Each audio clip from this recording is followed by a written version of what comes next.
Hello, and welcome back to my reading of my book, Breadman. Today, I'm talking about Chapter 2.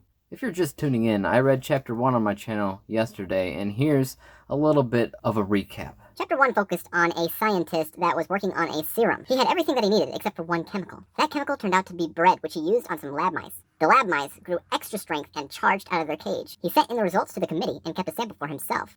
And that's where our story continues. Chapter 2. Tom walked through the front door of his two-story home. Normally when he would walk through the front door, he would shout, "Honey, I'm home," just for laughs. However, throughout this past month, Tom has been arriving too late, so we had to be extra careful not to wake the boy. Some nights, he even fell asleep at the lab. He quietly removed his coat and hat and hung them in the closet. As he crept through the house, he made his way up the stairs and into the master bedroom. Luckily, his wife was still asleep. As quietly as he could, he slipped off his shirt and slid into the bed. This woke her up. Tom, is that you? "Yes, honey, it's me. Just go back to bed." The next morning, Tom and Beth Larson were quickly woken by the sound of their 2-year-old son, David, crying in his crib. Beth looked over to Tom and said, "I'll do it, but when I leave for work, he's all yours." Beth quickly got out of bed, slid some clothes on, and headed towards the cries. Tom took this advantage to get more sleep to make up for all the lost sleep hours before. It seemed as if he'd just fallen asleep when he woke up to the harsh cries again. He looked over at his radio clock. Green numbers flashed 10 o'clock in the morning. 3 hours since Beth left for work. Tom got up, stretched, and reached for a fresh shirt in the walk-in closet. He put the shirt on and walked down to the toddler who was now in the playpen that Beth had set up for him. Tom then fed David and made sure that he didn't have to use the bathroom and placed him back in the playpen. He then went on and took his briefcase out and placed it on the table in the kitchen. He opened the briefcase up and removed the container with the solution in it. "Oh, Tom, you're going to be so rich." Tom kissed the container. He walked over to David in his playpen.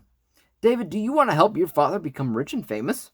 He leaned over the pen and opened the container. He held the container out and stared at the beauty of his creation. He smiled.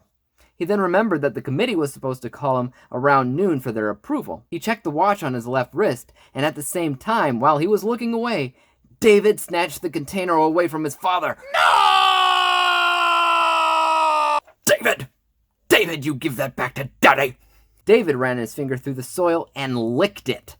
The excitement overwhelmed the boy, and he finished it all down by flipping the container upside down and drinking the soil like a normal child would by drinking the sugar out of a pixie stick. The boy looked at his father, reached his hands out, and said, "More!" "Oh no, what have I done?" The serum was supposed to have an effect on the human body. It was supposed to make it stronger and other things as well. Throughout the rest of the day, Tom examined his child and had him do different tests. The boy didn't seem to have anything wrong with him. He seemed perfectly normal. Then the telephone rang. "Hello? Tom Larson?" "Yes, this is he." "This is the Grand Committee for the U.S. Department of Organic Matter. We tested your solution." Tom crossed his fingers. "And?" "It was unsuccessful. The serum doesn't seem to have any effect on living creatures.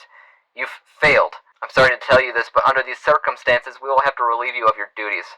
The line clicked. Tom's heart sank.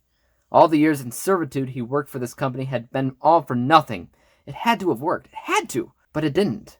He looked over at his son, who was smiling at him. That gave him an overwhelming sense of joy. His boy would be just fine.